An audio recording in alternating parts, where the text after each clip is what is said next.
হতে পারে, নিরাশার কিছু নেই। তবে শিরক করলে বিচারের মাঠে পাপ ক্ষমা হবে না। শিরক করলে পাপ দুনিয়াতে ক্ষমা হবে। আল্লাহকে বলতে হবে আমি শিরক করেছি, আর কোনো দিবস পালন করব না। তুমি তো নোংরা নীতির ছেলে, তোমার বাড়ি তো বংশাল, তোমাকে আমি চিনি না।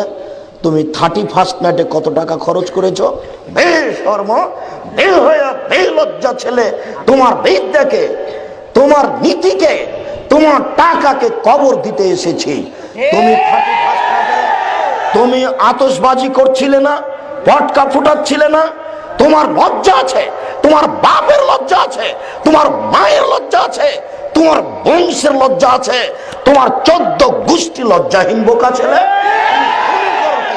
তোমাকে, তোমার মাকে, তোমার বাপকে, তোমার বংশকে যদি আমি অশিক্ষিত প্রমাণ করতে না পারি, জাতির সামনে বক্তব্য দিব না। তোমাকে বলে গেলাম। মনে করো তুমি 31 রাত পালন করে, তুমি আতশবাজি করে, তুমি বোমা ফুটিয়ে তুমি বলতে চাও ওই মুসলমানের বাচ্চা? তোমার লজ্জা থাকা উচিত, তোমার শরম থাকা উচিত, তোমার হায়া থাকা উচিত, তোমার মানবতা থাকা উচিত। তুমি মুসলমানের বাচ্চা, তুমি এই কথা বলো কি করে যে আমি এই 31st নাইট পালন করি, আমি আতশবাজি করি, আমি পটকা ফুটাই, আমি আবার মুসলমান? লজ্জা হয় না তোমার? শরম হয় না তোমার? এটা মুসলিম এলাকা, আহলে হাদিস এলাকা। তুমি মনে করো কি তোমার নোংরা নীতিকে কবর দিতে এসেছি? তুমি মনে রেখো, তোমার নোংরা নীতিকে কবর দিতে এসেছি। তুমি মনে রেখো, তোমার নোংরা নীতিকে কবর দিতে এসেছি। তুমি মনে রেখো। সম্মানিত উপস্থিতি, আপনাকে আমি অনুরোধ করে বলছি, আপনি আমার দিনী ভাই, আপনার সাথে আমার কোনো শত্রুতা নেই, আপনি আমার কাছের ভাই। আপনার আমি কল্যাণ চাই, মরার পরে জান্নাত পেতে চাই। আপনার জন্য জান্নাত চাই, আমার জন্য জান্নাত চাই।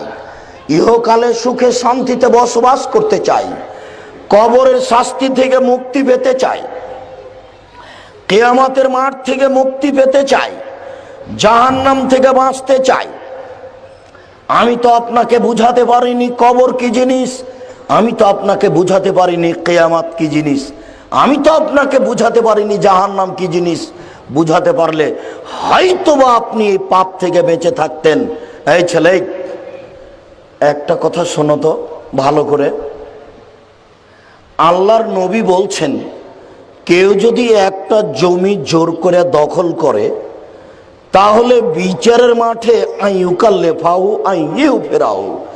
আল্লাহ তাকে বলবেন যে তুমি এই জমিতে খনন করতে থাকো, খুঁড়তে থাকো, খুঁড়তে খুঁড়তে খুঁড়তে হাত্তা এবলগা এলা সাবিন, খনন করতে করতে যখন 7 জমিনের নিচে চলে যাবে, তখন এই 7টা জমিন তার কাঁধে ঝুলিয়ে দেওয়া হবে।